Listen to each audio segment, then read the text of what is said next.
Let me have your attention up here. If you are not quite finished eating, just feel free to keep eating. Just don't get any louder than what I'm talking, and we'll be doing fine. Again, let me remind you to put your utensils back there in the tray. Those are the lunchrooms, and we sure appreciate them letting us use them. I'd like to officially welcome you to the 1989-1990 band banquet. This is, I think, one of the biggest crowds we've had since I've been here, and we sure are glad that the students brought their friends and family to come out. If you have never been to a band banquet before, let me tell you a little bit about what we do, and so you'll be a little bit familiar with it. The band banquet is a time that we can have towards the end of the year and sort of look over our accomplishments for the year, the good things, the bad things.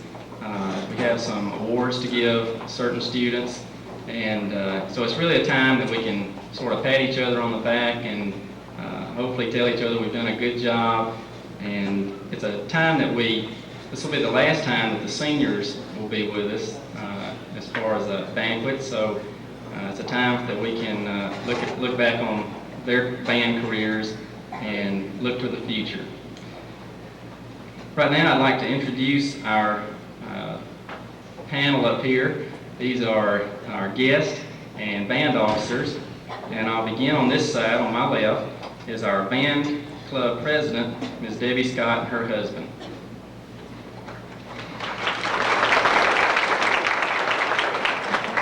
Next is our vice president, Ms. Kay Springer, and her husband.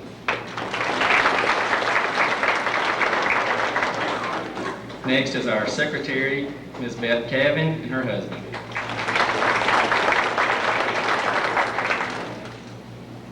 Our treasurer this year is Kay Burks with her husband.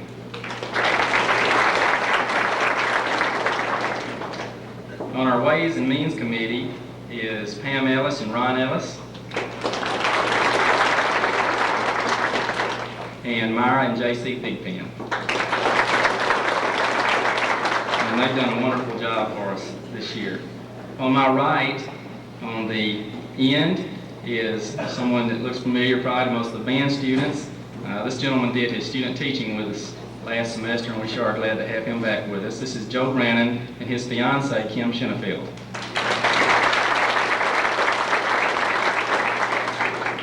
Next to him from the Lauderdale County Board of Education is Mr. Trigger Oakley and his wife.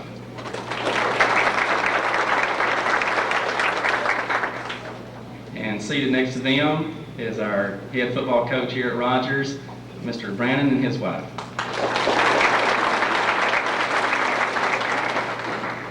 Next we have our principal, Mr. Valentine, and his wife.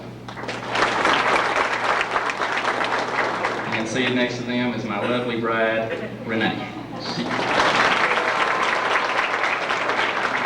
She always writes that for me to say. Right now, Mr. Valentine would like to come.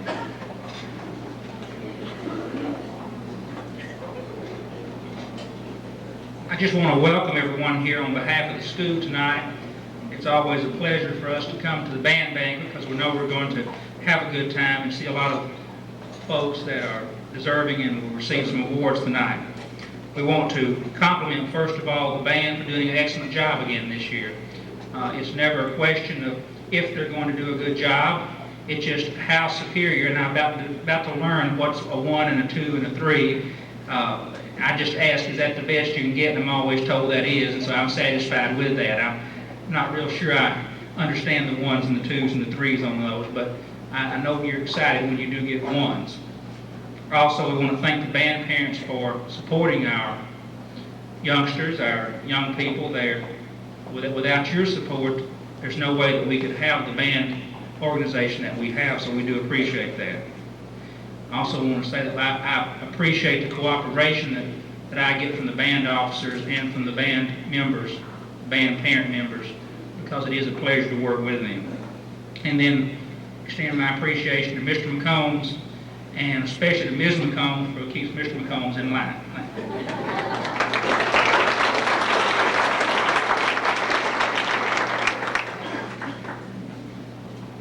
At this time, I'm sort of going to back up a little bit and go through the year this far, go over a few things that really stick out in my mind good things and some bad things that have happened, and also give you an idea of what we do during the year. I know as band parents and friends of band members are fairly familiar with what we do, but I'm just going to go through a little bit of our schedule and some things that really stuck out in my mind this year. We start summer band about halfway through the summer. We start having once a week practices and deciding what music we're going to play and that kind of thing. This year, we decided to do a theme show of Alabama music. And so we looked around and tried to find some Alabama music, and we did, and we did a real good job on that. Some of the music was a little strange, but we did a real good job of it, and as we look back, we made a good decision on that music. Probably wouldn't decide to do it again, but we made a good decision this year. But we start our summer band and pick out our music, start rehearsing, start trying to get into what our goals are going to be for that year.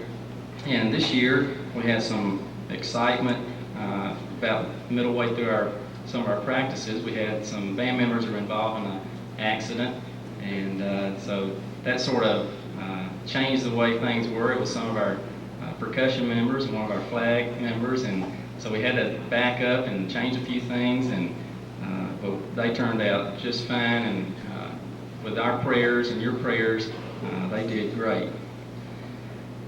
We had something happen this year that I don't know if it's happened anywhere before, but we had a fifth grader join the band this year, and I'll never forget how it happened. It was Nathan Springer on cymbals. We didn't have a cymbal player, but we had a big pair of cymbals, and so I was in the band room and we were talking about what we could do, and nobody knew, well, we could put a clarinet player on cymbals, or no, we needed the clarinets, and Nathan came running through the band room, and a light bulb turned on. I said, I wonder if Nathan could play cymbals. So I talked to his mother, and we worked on it and talked about it, and we decided he could do it. But he's still going to be in fifth grade, so we still had to go to class. So this year Nathan played cymbals for us and filled in, and he did just a fantastic job on that. We got to our first game and got to show on the field, and got to where we could get on the field and off the field and play something that somebody might recognize. And I believe our first show was at Wilson this year, and the thing I remember more about Wilson than us playing is that we were attacked by bugs, and they had a new lighting system, and I think somebody sold them a lighting system that attracted bugs, because they just ate us up the whole time.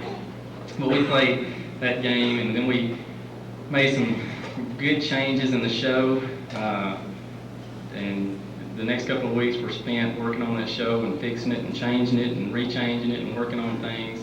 Our schedule during the week was that we would practice on Mondays during school from 2 to 3, then on Tuesdays we'd stay from 2 to 4, and then Wednesdays would be 2 to 3, and then on Thursdays we would come back Thursday night from 6 to 9 and practice on the practice field, and then go 1 or 2 times through the regular field. So you can tell we spent 6 to 8 hours a week working on our show, getting it to where we were ready for competition.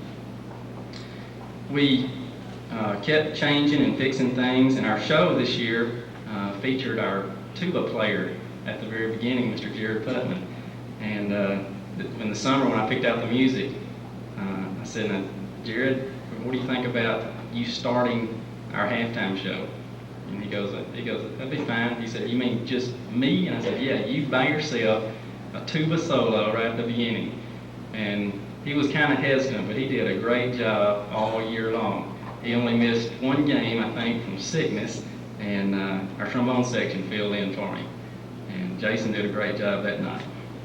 So we had some monkey wrenches thrown at us, but it didn't slow us down. We kept working, and we went to several marching festivals. Every marching festival that we went to, we got superior ratings all the way across. Our festival that we went to, our contest at Deschler, we received best in class along with superior. So we did quite well this year at all of our contests. We were very fortunate this year to have a tremendous football team, and we played football all the way up until early December, I believe, Coach, is that right? And so right after we finished all of our contests, which was about late October, then we started trying to put some other things into the show. And I'll never forget, one of our playoff games was at a real big town up on Sand Mountain called Ider. And I remember I was coming up with some phrases that we could have for some of the students, and we were going to kick the cider out of Ider, and stuff like that. But so we loaded up and took off to Ider, and went up there and beat them, and came back. I kept telling the kids would say, "Are we going to have a Christmas concert this year?" And I said, "Do we always have a Christmas concert?" And they said, "Yes." And I said, "Well, we're going to have one this year." But the closer we started getting to Christmas and the more football games we were playing, I was beginning to think we were going to do our fight song and Hey All You Pirate Fans for our Christmas concert. But we went all the way to the finals, and we were runner-up for state championship. And I think we need to give Coach Brandon a hand for that.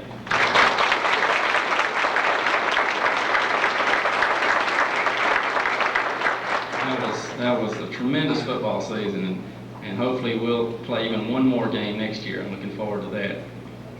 So we had a great marching season. We finished up the marching season with our Christmas parades, and this year, since we're playing football so much of the time, we didn't get a chance to go to the Florence Christmas parade, but we went to the St. Joe Christmas parade. And if you're not in band, you just don't know what you're missing if you hadn't marched in the St. Joe Christmas parade. I don't know how many horses are in Tennessee, but every one of them goes to the St. Joe Christmas parade. And you always think that we're going to outsmart them this time because we're like at the front of the parade. We ain't got to march behind any horses. But the horse people are even smarter than that. They park their trailers at the end of the parade and ride up the parade route. So they give it a good coating, and then we come through there. It's real hard to keep straight lines in that parade. I think one whistle means we're going to play the song, and 2 whistles means we're going to stop, and 3 means you better watch out when we're coming up to sing. So we got through that parade and had a good time. And we had our Christmas concert, and our Christmas concert this year, we did something a little different. We combined our 5th and 6th grade bands, and in our 5th grade band this year we've got about 25 members, and in our 6th grade band we've got about 23. So we combined those two and had a fairly large band, and they got to play together for the first time, and we had a good time doing that. After Christmas vacation, we came back, and it was time to start getting ready for our district festival contest, which is held at Bradshaw. So we picked out some music and got started on that. This year went better than any year since I've been here again, as far as preparing our music. And I'd like to think it was the kids playing, but I think it was just as much their playing as me picking out music that we liked and that we could play. For the last 3 years, I seem to pick something really strange like King Cotton. Y'all remember that one in Symphony No. 6 that y'all will never find because I hid it. And I don't know if anybody will ever find that song. But we went to district contest and got a straight superior rating. And I have to say that we were the only school in Lauderdale County to get straight 1s. And we were really proud of that. Our band is well known right now, especially in North Alabama, as having a real fine band program. And with us getting ratings like that at district contest, it really helps us. After district contest, by getting straight superiors at district contest, you are allowed to go to state level contest, and we're looking forward to doing that on April 27th, and it'll be at UNA, and that's on a Friday about 12:30. I don't know how many of y'all can get off work that time, but if you can, come down to UNA. There's no admission. We'd love for you to come in and play, and come in and listen to us. We'll do the playing. About a week ago, we went to a contest called State Solo and Ensemble Contest.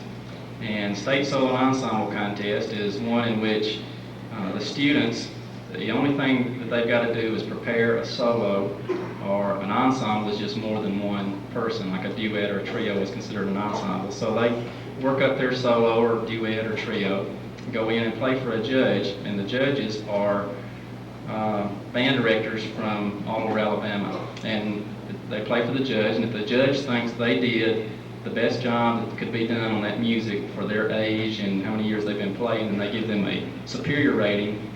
And with a superior rating, that enables them to get a medal. So We had 118 medals given out this year for this band, and I think that's tremendous. I'd like for everybody that received a superior rating, whether it's a solo or an ensemble, if y'all would stand up, please.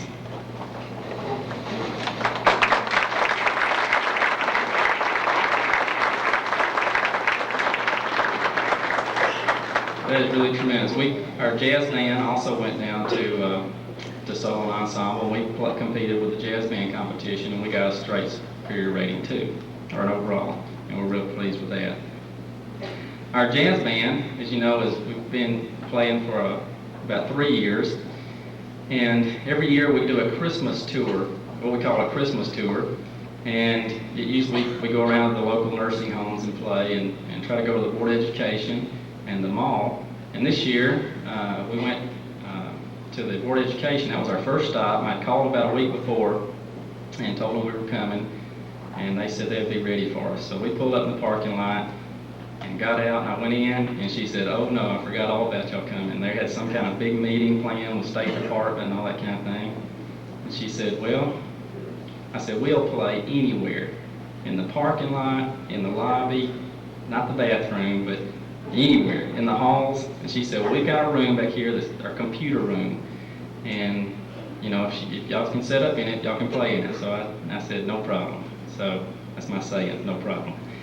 And so we went in there, and there wasn't near enough room for us, but we piled in, and trombones playing up and down, and it was loud, but we played them some Christmas music, got them in the Christmas spirit, and we really enjoyed that. Then we went over to Regency Square Mall, played over there for the shoppers, for the holiday shoppers, and got everybody in the Christmas spirit over there. And then we go to El Reposo over here and play for them.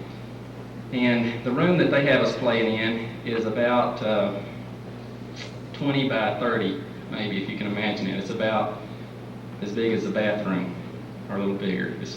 And we had 18 players, so we piled in there, and they wheeled everybody in there and got them in place and everything. And we have a great time over there. They sing with us and clap and tell us what to play and tell us what not to play, and tell us if they liked it. They definitely tell us if they liked it or they didn't. But we have a great time over there. I told some of the kids when we got through that we were in that little room and we played loud. I kept going softer, but we were playing as soft as we could. It was just loud. And between songs, I would turn around, and tell them what we were going to